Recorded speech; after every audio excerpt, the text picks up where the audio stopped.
शुरू करते हैं पिंक्रियाज। इससे पहले मैंने आप लोगों को पढ़ाया था लिवर। तो पिंक्रियाज को हम कहते हैं एक्स्ट्रा स्ट्रक्चर, इसको हम कहते हैं extra structure of digestive system. Digestive system का एक्स्ट्रा स्ट्रक्चर है। इसके अलावा लिवर भी, इससे पहले मैंने आप लोगों को पढ़ाया कि लिवर को भी हम एक्स्ट्रा स्ट्रक्चर कहते हैं। पिंक्रियाज को हम कहते हैं मिक्स ग्लैंड, या इसको हम कहते हैं हेट्रोग्लैंड, या इसको हम कहते हैं डुअल ग्लैंड। इनको डुअल क्यों कहते हैं, या मिक्स क्यों कहते हैं, या हेट्रो क्यों कहते हैं? क्योंकि ये एक्सोक्राइनिक भी है और दूसरा एंडोक्राइनिक भी है। इसके दो पार्ट्स हैं, एक है एंडोक्राइनिक और दूसरा है एक्सोक्राइनिक पार्ट। जो एंडोक्राइनिक पार्ट है इसमें आइलेट्स ऑफ लैंग्रेंज होते हैं, और दूसरा है एक्सोक्राइनिक पार्ट। एक्सोक्राइनिक पार्ट में एसिनस सेल्स होते हैं, एसिनस सेल्स प्रेजेंट होते हैं। जो एंडोक्राइनिक पार्ट है जहां से हार्मोन रिलीज होंगे, यहां से हार्मोन रिलीज होंगे। यहाँ पर different type of sales present होते हैं, जैसे कि अल्फा सेल्स, अल्फा सेल्स क्या प्रोड्यूस करेंगे? अल्फा सेल्स एक हार्मोन प्रोड्यूस करेंगे, इसका नाम है glucagon. Alpha cells glucagon produce करेंगे, और ग्लूकागोन का फंक्शन क्या होता है? ये इंक्रीज करता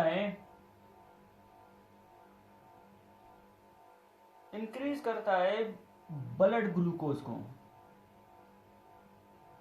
ये इंक्रीज करता है ब्लड ग्लूकोज को। याद रखना, जो आइलेट्स ऑफ लैंग्रेंज हैं इसमें डिफरेंट सेल्स होते हैं, जैसे कि first one is alpha cells. Alpha cells का फंक्शन ये होता है कि ये ग्लूकागोन एक हार्मोन है रिलीज करते हैं, और ग्लूकागोन का फंक्शन क्या है ये इंपॉर्टेंट है, ये सेकेंड ईयर का टॉपिक है, वहां पढ़ूंगा।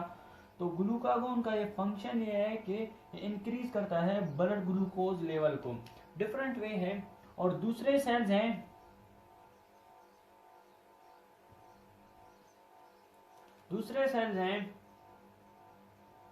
Beta cells. Beta cells insulin production करेंगे।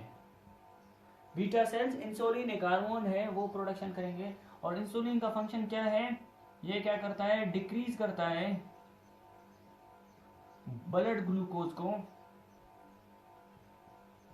बाय सिग्नलिंग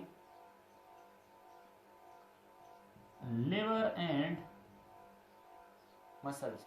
जो इंसुलिन है, इंसुलिन का फंक्शन ये है कि ये ब्लड ग्लूकोज को डिक्रीज करता है by signalling liver and muscles.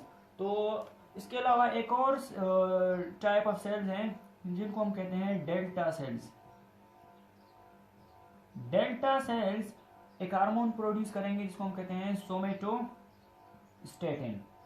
Somatostatin is a hormone जो कंट्रोल करता है दो हार्मोन्स को, इंसुलिन को भी कंट्रोल करेगा और दूसरा ग्लूकागोन को भी।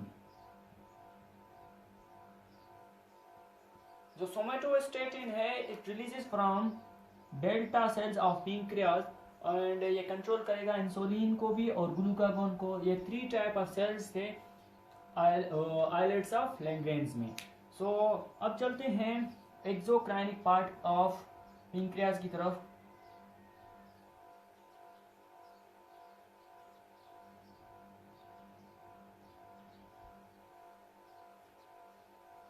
जो एक्सोक्राइनिक पार्ट है,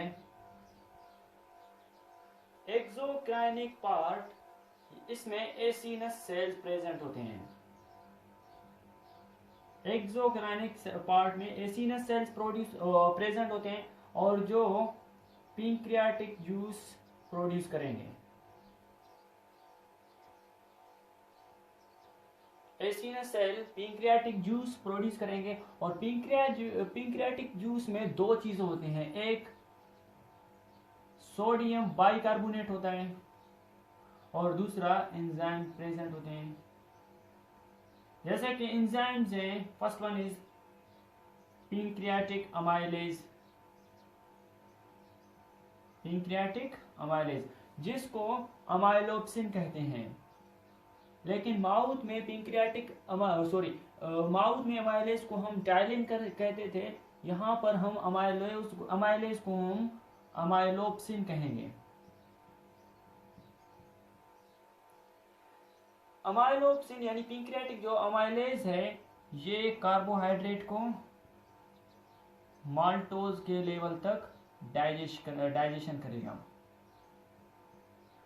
और दूसरा एंजाइम है pancreatic lipase. Pancreatic lipase lipids की डाइजेशन करेगा at the level of fatty acid and glycerol. जो पिंक्रियाटिक लाइपेज है लिपिड्स को फैटी एसिड और ग्लाइसरोल में कन्वर्ट करेगा। इसके अलावा third one is trypsin. Trypsin protein की डाइजेशन करेगा। प्रोटीन की डाइजेशन करेगा पॉलीपेप्टाइड्स, प्रोटीन को पॉलीपेप्टाइड्स और पेप्टोन्स में कन्वर्ट करेगा। पॉलीपेप्टाइड्स और पेप्टोन्स में कन्वर्ट करेगा। सो एक्सोक्राइनिक पार्ट ऑफ पैंक्रियाज में एसिनस सेल्स प्रेजेंट होते हैं जो पैंक्रियाटिक जूस रिलीज करेंगे। और पैंक्रियाटिक जूस किसकी कॉम्बिनेशन है? Enzymes and sodium bicarbonate. जो सोडियम बाइकार्बोनेट है इसका फंक्शन क्या होता है? ये न्यूट्रलाइज करेगा कायम को, ये न्यूट्रलाइज करेगा कायम को। और कायम इज व्हाट? कायम इज एसिडिक फूड। कायम एसिडिक फूड है जो स्टमक से आएगी। इसके अलावा जो एंजाइम है जैसे कि पैंक्रियाटिक लाइपेज है जिसको हम अमाइलोप्सिन भी कहते हैं, और पैंक्रियाटिक अमाइलेज कार्बोहाइड्रेट को माल्टोज के लेवल तक डाइजेशन करेगा। इसके अलावा पैंक्रियाटिक जो लाइपेज है जो लिपिड्स को फैटी एसिड और ग्लाइसरोल में कन्वर्ट करेगा। इसके अलावा ट्रिप्सिन प्रोटीन को पॉलीपेप्टाइड्स और पेप्टोन्स में कन्वर्ट करेगा। इसके अलावा काइमोट्रिप्सिन का भी सेम यही फंक्शन है। काइमोट्रिप्सिन का भी यही सेम फंक्शन है। तो याद रखना इंपॉर्टेंट बात है, बहुत इंपॉर्टेंट ज्यादा पॉइंट। इसके अलावा जो पैंक्रियाज है, पैंक्रियाज के 4 पार्ट्स हैं जैसे कि हेड है, नेक है, बॉडी है और टेल है। डक्ट्स की बात कर रहे हैं जैसे कि सिस्टिक डक्ट जो कि गाल ब्लेडर से, और हेपाटिक डक्ट जो कि लिवर से, ये दोनों एक साथ मिलेंगे तो एक कॉमन बाइल डक्ट बनाएंगे जो लीड करेगी मेन पैंक्रियाटिक डक्ट के साथ। इसके अलावा जो मेन कॉमन बाइल डक्ट है और मेन पैंक्रियाटिक डक्ट है जहां से ओपन होते हैं फर्स्ट पार्ट ऑफ ड्यूडेनम में, इसको हम कहते हैं एम्पुला वेटर। ये था पैंक्रियाज और इसके फंक्शंस इंपॉर्टेंट।